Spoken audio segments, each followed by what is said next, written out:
Sir वापस लौटते हैं 7 पे कमीशन पे, 8 पे कमीशन पे, जिस पे हम बात कर रहे थे कि आपको मैं कुछ आंकड़े बताऊं। जो 2nd पे कमीशन से 7 पे कमीशन तक का जो मिनिमम बेसिक पे में बढ़ोतरी हुई थी वो 14.20% थी मिनिमम।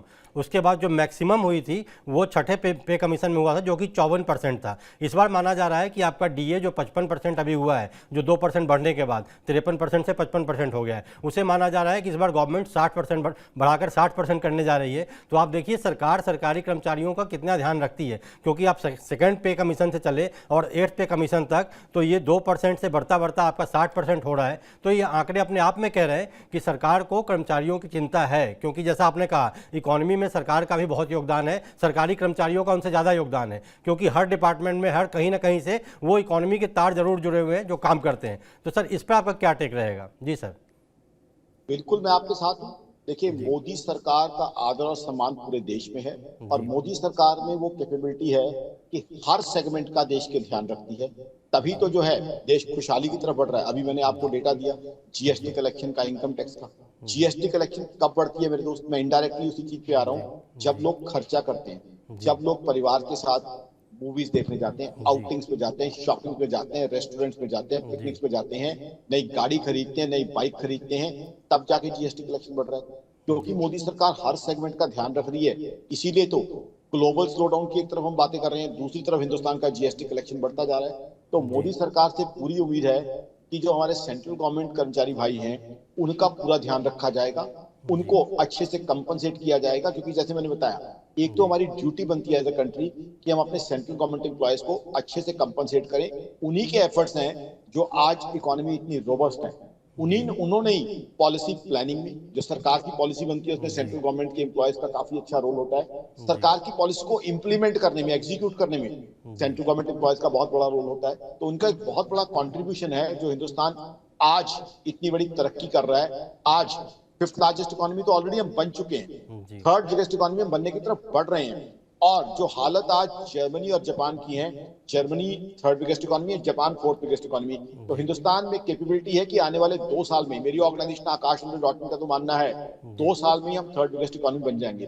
तो उसमें सेंट्रल गवर्नमेंट एम्प्लॉयज का बहुत कंट्रीब्यूशन, बहुत रोल रहा है और हमें उनको मोटिवेट करना है। तो ऐसे में बिल्कुल मैं आपके साथ हूं कि सेंट्रल सरकार को पूरा ध्यान रखना चाहिए और ये सरकार कोशिश भी कर रही है। और मैं तो ये कहूंगा सरकार से और सिफारिश करूंगा कि उससे भी ज्यादा बेनिफिट्स अगर इनको दिए जाएं, जो इकोनॉमी फल फूल रही है उसमें हमारे जो सरकारी कर्मचारी भाई हैं उनको बेनिफिट्स दिए जाएं तो वो बहुत अच्छा होगा, बहुत बढ़िया होगा। एक तो उनके प्रति हमारी ड्यूटी बनती है, दूसरा वो पैसा उसके बाद उनकी जेब से बाजार में आएगा, खर्च होगा, जिससे इकोनॉमी के अंदर और बेनिफिट होगा। जैसे अभी सरकार ने किया, सरकार देखिए सरकार की पॉजिटिव पॉलिसीज का मैं आपको एक एग्जांपल देता हूं। अभी बजट में इनकम टैक्स की एग्जम्पशन एक तरीके से 6 लाख से 12 लाख कर दी।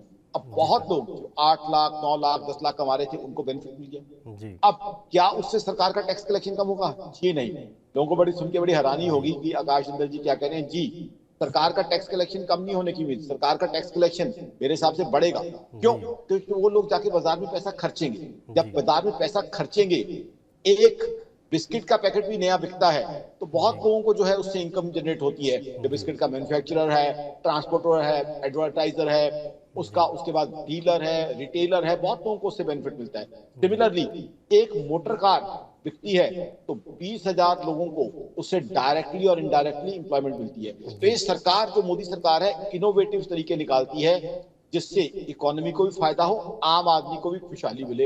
ये सरकार आम के आम और गुठलियों के दाम, इस तरह के बहुत बढ़िया नतीजे जो है देश की जनता की वेलफेयर के लिए देती आई है। इसीलिए तो देश तरक्की कर रहा है और वो भी तब जब ग्लोबल स्लोडाउन है, जब हम ग्लोबल मंदी की बात कर रहे हैं। यूएस बात कर रहा है कि हम जी मंदी दूर करने के लिए टैरिफ लगाएंगे, ये करेंगे, वो करेंगे। हिंदुस्तान अपने रास्ते पे बढ़ता जा रहा है, जी सर आपने बिल्कुल सही कहा। झंडे गाड़ रहा है। जी सर आपने बिल्कुल सही कहा कि स्पेंडिंग पावर लोगों की बढ़ेगी तो लोग खर्च करेंगे। और ये बजट में भी देखा जा चुका है, जो 5 लाख के स्लैब को 7 लाख से बढ़ा के 12 लाख कर दिया गया। उसके बाद अब जो नए रिजीम में लोग काफ़ी सारा टैक्स भरेंगे तो उससे सरकार को फ़ायदा होगा। इसीलिए सरकार कभी भी ऐसा कोई काम नहीं करती है कि लोगों के पास खर्चने के लिए पैसा ना हो। भाई आपके जेब में पैसे होंगे तभी तो आप खर्च करोगे। और 8th पे कमीशन भी लाया जाएगा तो बिल्कुल है, ये आप पुराने डेटा देख लो या पुराने आंकड़े देख लो, जब भी नया कमीशन का गठन हुआ है उसके बाद लोगों के खर्च में बढ़ोतरी देखी गई है, महंगाई भी बढ़ी है, खर्च भी बढ़ा है। तो खर्च इस बार भी उम्मीद करते हैं कि 8th पे कमीशन जल्द आएगा और इसका फायदा सरकारी कर्मचारियों, पेंशन, रिटायर्ड लोगों को तो मिलेगा, तो देश का भी इसका फायदा होगा। जी सर, आपका शो में जुड़ने के लिए बहुत बहुत धन्यवाद। नमस्कार सर। धन्यवाद आपको और दर्शकों को मेरी तरफ से नमस्कार। जी सर। जी, तो ये थे हमारे साथ गेस्ट जुड़े हुए जिन्होंने बताया कि 8th पे कमीशन कब लागू होगा नहीं होगा, लेकिन सरकार करेगी ज़रूर और इसका फ़ायदा सारे कर्मचारियों को भी मिलेगा। लेकिन ये कब लागू होगा इसके लिए सरकार को एक सर्कुलर जारी कर देना चाहिए, ताकि मीडिया में जो अलग अलग चैनलों पे, व्हाट्सएप यूनिवर्सिटी पे अलग अलग खबरें चल रही हैं वो ना चले और लोग पैनिक ना हो, क्योंकि अफवाहों पर ध्यान ना दें और सही जानकारी जुटाएं और कोई भी चीज़ सरकार से जुड़ी हो तो सरकारी वेबसाइट को जरूर चेक करें। जी बहुत बहुत नमस्कार, धन्यवाद।